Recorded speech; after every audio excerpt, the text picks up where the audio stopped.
कम और प्रकृति की गोद में शांति अधिक थी। हरियाली से भरे जंगलों में पक्षियों का मधुर गान गूंजता था। नदियां कलकल बहती थी और हवा में मिट्टी की सुगंध हमेशा घुली रहती थी। उसी प्रकृति की गोद में एक छोटा सा कौआ रहता था, काले पंखों वाला, चमकती आंखों वाला, लेकिन हृदय से बेहद जिज्ञासु। उसका नाम था काकू। काकू बाकी कौओं की तरह सिर्फ दाना चुगने और काम करने वाला पक्षी नहीं था। वह सोचता था, सवाल पूछता था और हर चीज के पीछे का कारण जानना चाहता था। कभी वह आसमान को देखकर सोचता, इतना विशाल नीला समंदर ऊपर क्यों है? कभी वह बादलों को देखकर पूछता, तुम रुकते क्यों नहीं? हमेशा उड़ते रहते हो। काकू को सब थोड़ा अजीब समझते थे, लेकिन उसका मन बहुत संवेदनशील था। वह बारिश की पहली बूंद को महसूस कर सकता था, लेकिन एक साल ऐसा आया जब मौसम बिगड़ गया। आसमान महीनों तक सूना रहा, बादलों का नामो निशान नहीं था। तालाब सूख गए, पेड़ मुरझा गए और धरती फटने लगी। जंगल के हर जीव की आंखों में भय था, अब पानी कहाँ से मिलेगा? काकू के मन में भी चिंता बढ़ने लगी। वह हर सुबह सूरज उगते ही उठता और कई मीलों तक उसको पानी की तलाश करता, लेकिन हर बार खाली लौटता। एक दिन उसकी चोंच सूखने लगी, गला जलने लगा।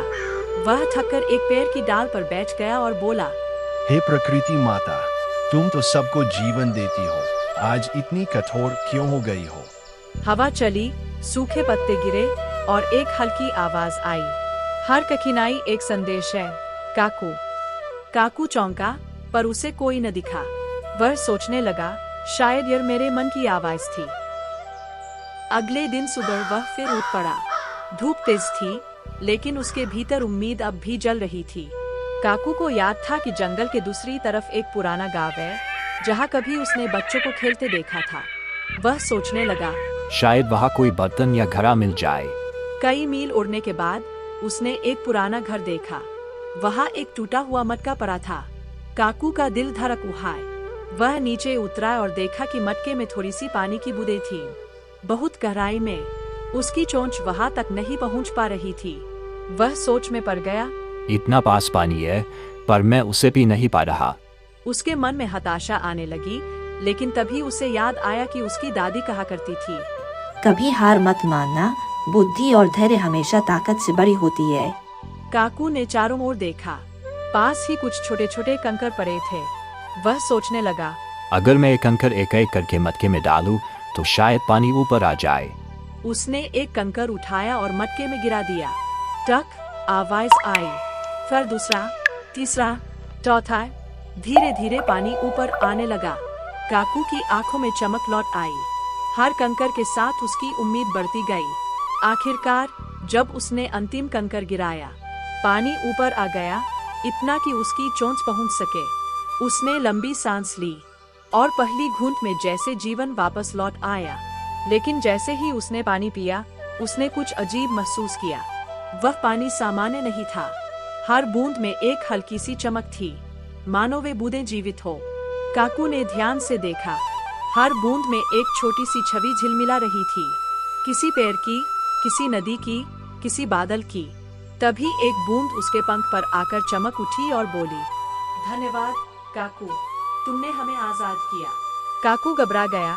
तुम कौन हो? बूंद ने मुस्कुराकर कहा, हम वे बूंदें हैं जो बादलों से गिरी थी, लेकिन मटके में फंस गई थी। तुम्हारे धैर्य ने हमें मुक्त कर दिया और बदले में हम तुम्हें एक वरदान देंगे, सुनने का वरदान। सुनने का? काकू ने पूछा। हाँ, बूंद बोली, अब तुम प्रकृति की हर आवाज समझ सकोगे। अगले ही दिन से काकू को अजीब चीजें सुनाई देने लगीं।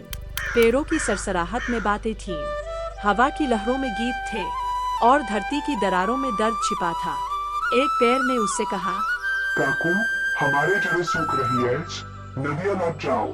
एक चींटी बोली, हमारे घर डूब रहे हैं क्योंकि कुछ इंसान नदी रोक रहे हैं। काकू समझ गया कि प्रकृति की असंतुलन की जड़ इंसानों की लापरवाही है। वह सोचने लगा, अगर मैं सिर्फ अपनी प्यास बुझाकर चुप बैठ जाऊं, तो क्या यह उचित होगा? अब उसके भीतर केवल जीवित रहने की इच्छा नहीं थी, बल्कि जीवन को संरक्षित करने का उद्देश्य जाग गया था। काकू ने आसमान की ओर देखा और पुकारा, हे बादलों, तुम कहाँ हो? धरती तुम्हें पुकार रही है। हवा से उत्तर आया, हम तो ऐस, पर कोई हमें रोक रहा है ऐस। काकू ने अपनी तीखी दृष्टि से दूर दूर तक देखा। पहाड़ों पर इंसानों ने बांध बना रखे थे, नदियों को मोड़ दिया था और जंगलों को काट डाला था। अब उसे समझ आया, धरती की प्यास इंसानों के कारण बल रही है। वह उठता गया, संदेश फैलाता गया। हर पक्षी, हर जानवर को उसने बताया कि अगर सब साथ आए तो बारिश लौट आएगी। धीरे धीरे जंगल के सभी जीव एकत्र हुए।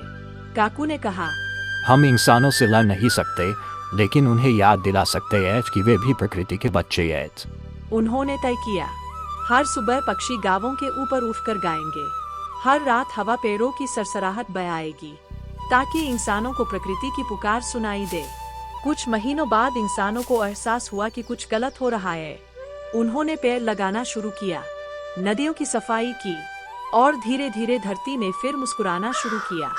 एक दिन काकू ने देखा, आसमान पर घने बादल छा गए हैं। बिजली चमकी और पहली बारिश की बूंद गिरी, वही बूंद जो कभी मटके में फंसी थी। बूंद ने कहा, काकू, तुमने हमें मुक्त किया और अब हम लौट आए ऐस, सबके लिए जीवन बनकर। बारिश झमाझम बरसने लगी। धरती ने राहत की सांस ली।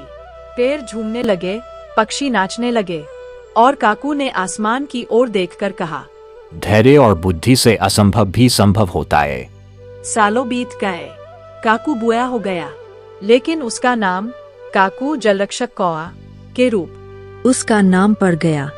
कहानी का संदेश, कहानी की सीख। हार मत मानो, हर मुश्किल का हल बुद्धि में छिपा है।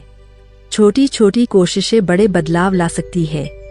प्रकृति हमारी माँ है, उसका सम्मान करना ही असली मानवता है। जैसे काकू ने अपनी प्यास बुझाने से आगे बढ़कर सबकी प्यास बुझाई, वैसे ही हमें भी अपनी सोच से आगे बढ़कर समाज और प्रकृति के लिए काम करना चाहिए। वीडियो पसंद आया तो एक लाइक और सब्सक्राइब जरूर करें।